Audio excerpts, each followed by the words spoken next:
Unwinding 40-plus miles through the mountainous Cherokee National Forest, from Tellico Plains, Tennessee to Robbinsville, North Carolina, the Cherohala Skyway's natural beauty is unparalleled.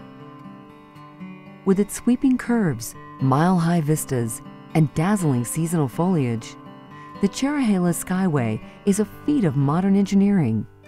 As you drive the approximately 1.5-hour trip, you won't find any restaurants, gas stations, telephones, or hotels, and there is extremely limited cell phone service, if any. What you will find is nature at its best. 20,000 species of plants and animals, campgrounds, hiking trails, pull-off overlooks, picnic tables, and 3 restroom facilities. Black bears, one of Tennessee's state treasures, reside in the Cherokee National Forest and in the Cherohala region. The current black bear population is thriving due to management efforts by the Tennessee Wildlife Resources Agency, the National Forest Service, a research program at the University of Tennessee, and favorable ecological conditions.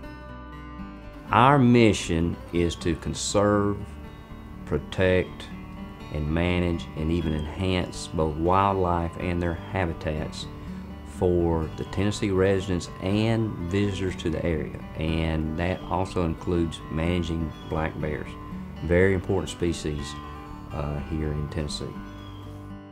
The National Forest Service plays a role working beside the TWRA to manage the forest, providing a good bear habitat and other vegetation management.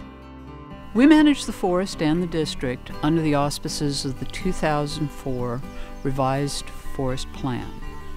And part of that plan was the designation of a bear reserve, where we focus on providing the seclusion that the bears need for denning and reproduction, and we also strive in that area in particular to provide good mast, which is their food supply largely. We manage the remainder of the forest to provide good habitat, but we also balance that with other uses, including recreation, other vegetation management objectives. The Cherokee National Forest hosts 6 black bear sanctuaries, where bear hunting is forbidden. The reason behind creating these bear reserves, this was actually started in the early 70s, that we wanted to provide places where adult females were protected from hunting. And this is when we had very low bear numbers, and actually the reserves is really one of the key factors that explains why we have so many bears today. Black bears are usually shy and easily frightened. These bears are opportunistic omnivores, eating everything from vegetation to insect larvae and carrion. In the spring and summer, they survive on berries, grasses, and invertebrates. It is in the fall when they consume large quantities of mast to build up fat stores for winter. Mast is the annual harvest crop of acorns, nuts, and fruits. Bears are very intelligent and curious. They're good tree climbers and have an extremely keen sense of smell. They can weigh between 125 and 500 pounds and can run up to 35 miles per hour. 2 or 3 cubs are born to each mother every other year during her hibernation. Mother bears are fiercely protective of their young. Bears to most visitors are the symbols of wilderness, and they go in to seek them out and actually hope to see them. We just want to see them on our terms and in a safe environment and have a safe experience. They've evolved with humans for thousands of years. They belong here, and they're what we call a landscape species. They require vast amounts of acreage, vast amounts of food and resource, and therefore if we provide for bears, we've also provided for a wide range of other animals, other big game animals and small animals as well.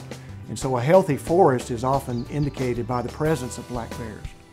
They come out of their dens about mid-April, and so this is the time of the year when there's very little food, and so they're more inclined to come to areas where they smell food, which be along the Skyway where the picnic tables are set up, where the bear-proof cans are.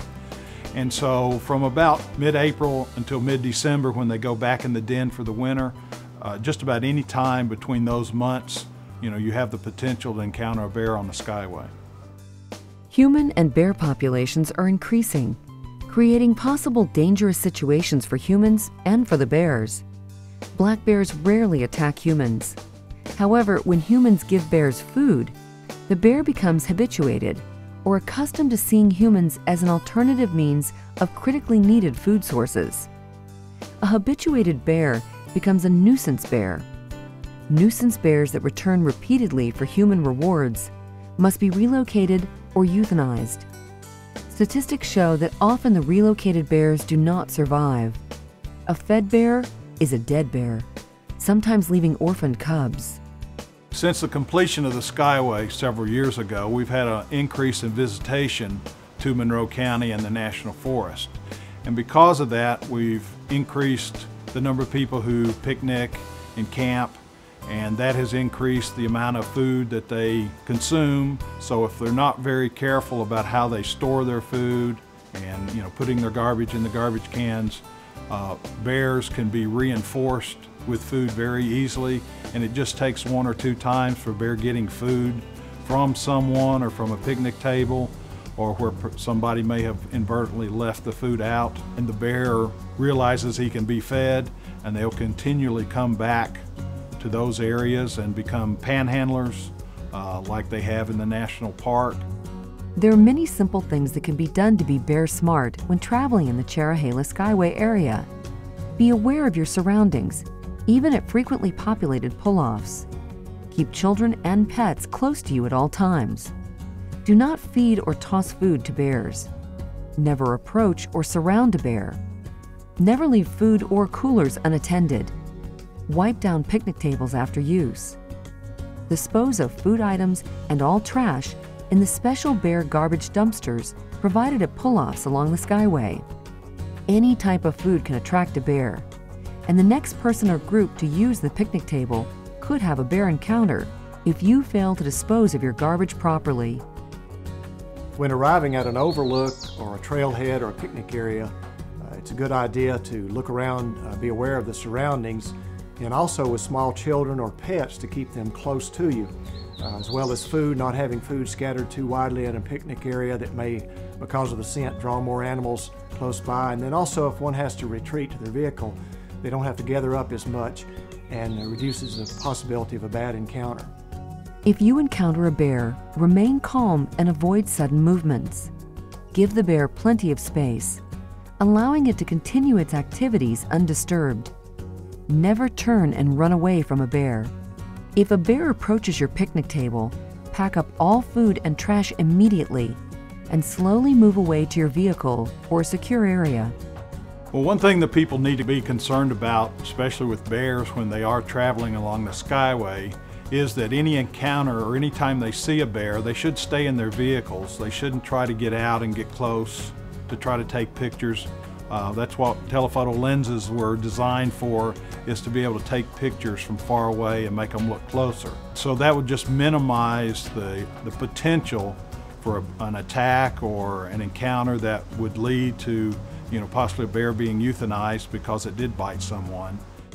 In terms of encountering a bear, the best thing to remember is to give them space and distance. And generally people get in trouble getting too close, trying to get a photograph. They're crowding the animal, and they don't pay attention to signs the bear may give them, being to chomp their teeth, to pace, to sometimes salivate, and to swing from side to side.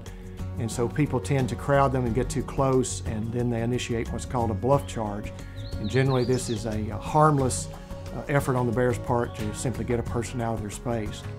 If you do happen to encounter a bear on the Cherokee National Forest, conventional wisdom is that you stop, you back up slowly, give the bear plenty of room so that they don't feel nervous, that they don't feel threatened, and they will most of the time leave on their own.